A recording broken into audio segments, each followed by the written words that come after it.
Hi everybody, Janelle here again on the blog today, and I want to teach you guys how to fake your focus in your photo. Maybe not so much fake your focus as redirect your focus in an image.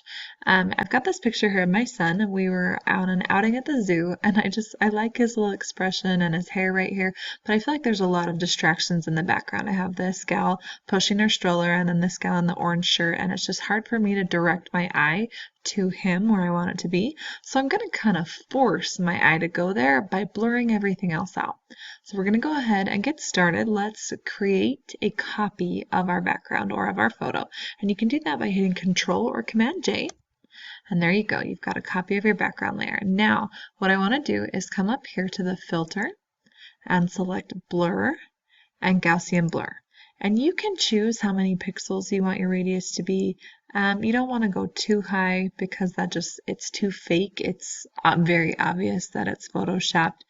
We're going to go, let's try about 15 here. And even 15 might be pushing it. We'll have to see. We can always come back and do another layer if we need to. So here we go. I've got my blur applied to this layer. If I turn it off, you can see there's my original and there's my blur. And I'm going to go ahead and apply a layer mask to my blurred layer. And then what I want to do is I'm going to paint on my layer mask to hide the blur on top of my sun. I want my sun from the original image to show through. So I'm going to select my black here, and I want to make sure that I've got a nice soft brush.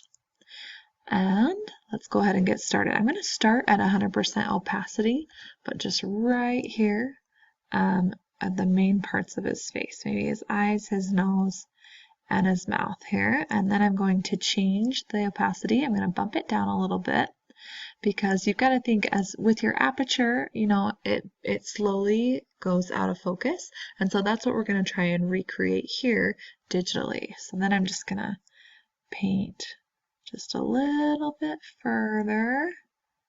Come down here a little bit. Let's bump it down even further. Let's go to about 60 this time. And keep on going. You grab his clothes because everything here was still, still pretty close.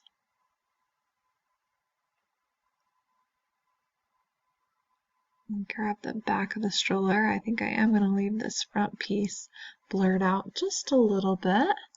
If you want to, you can even go down or bump down your opacity even further and you want a gradual fade there.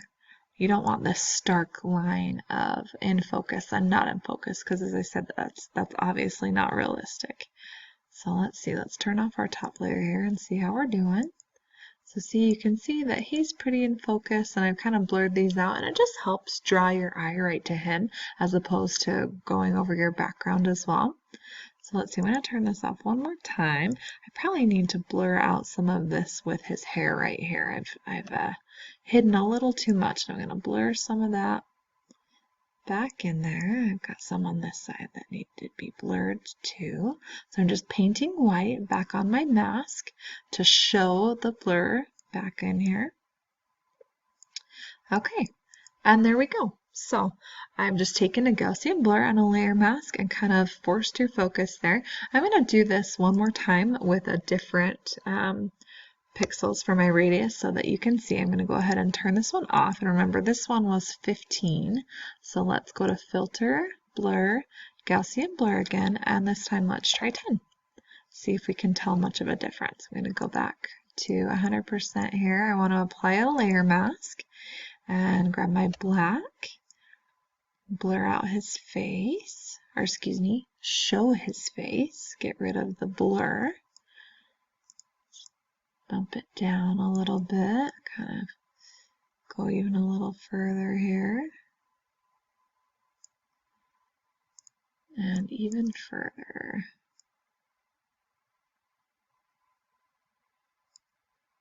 Okay, so let's go ahead and turn this one off. So there's on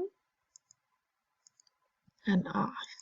So you can see I actually like the 15. I still think it looks like a pretty good photo. It may be a little more realistic to have the 10 there, but I like the 15. I feel like it definitely draws your eye closer to him. So there you go, 5-minute tutorial on how you can force your focus to where you want it to be. I hope you enjoyed this. I hope you learned something new and that you can apply this to your photos that have those busy backgrounds or that awesome photo bomber that you didn't know was going to be there, so that you can really put the focus where it needs to be on your subject. Thanks for watching, and I look forward to teaching you something new next time.